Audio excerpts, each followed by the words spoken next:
Hi friends, welcome to Fousi's kitchen. ഇന്ന് നല്ലൊരു മാങ്ങച്ചാറാണ് ഉണ്ടാക്കുന്നത്. അതിന് വേണ്ടിയിട്ട് 5 മൂവാണ്ടൻ മാങ്ങ കഴുകി വൃത്തിയാക്കി എടുത്തിട്ടുണ്ട്.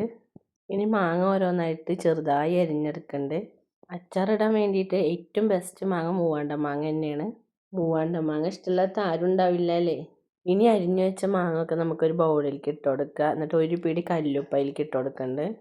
ഇനി ഉപ്പ് എല്ലാ ഭാഗത്തേക്കും എത്താൻ വേണ്ടിയിട്ട് ഒന്ന് കുടഞ്ഞു കൊടുക്കാം. ഇനി അത് കുറച്ച് നേരം അടച്ച് വെക്കുന്നുണ്ട്. ഇനി അച്ചാർ റെഡിയാക്കാൻ വേണ്ടിയിട്ട് ഒരു ചീനച്ചട്ടി വെച്ചിട്ടുണ്ട്. അതിലേക്ക് 1 ടീസ്പൂൺ ഉലുവ ഇട്ട് കൊടുക്കുന്നുണ്ട്.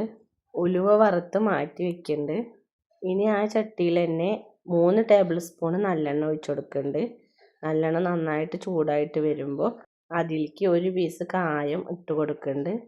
ഇനി കായം നല്ലോണം വറുത്തെടുക്കണം. അതിന് വേണ്ടിയിട്ട് ഫ്ലെയിം കുറച്ചിട്ട് 2 സൈഡും തിരിച്ചും മറിച്ചും ഇട്ടിട്ട് വറുത്തെടുക്കണം. ഫ്ലെയിം കൂട്ടി വെച്ച് കഴിഞ്ഞാൽ കായത്തിൻ്റെ ഉള്ളിൽ വേവില്ല, പുറം ഭാഗം പെട്ടെന്ന് കരിഞ്ഞു പോവുകയും ചെയ്യും.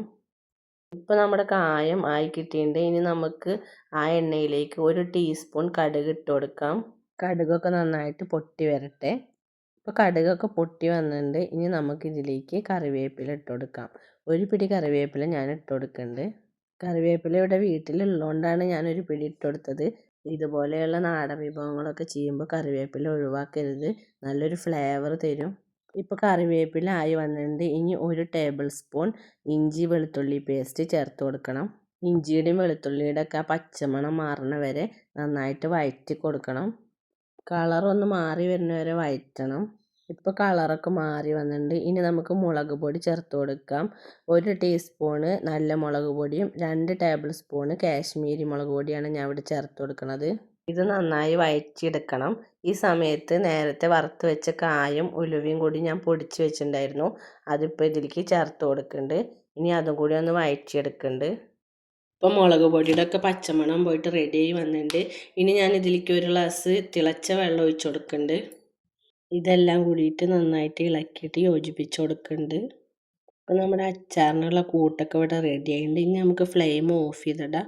ഇത് നല്ലോണം ചൂടാറി കഴിഞ്ഞാലാണ് നമ്മൾ ഇതിൽ മാങ്ങ ചേർക്കാൻ പാടുള്ളൂ.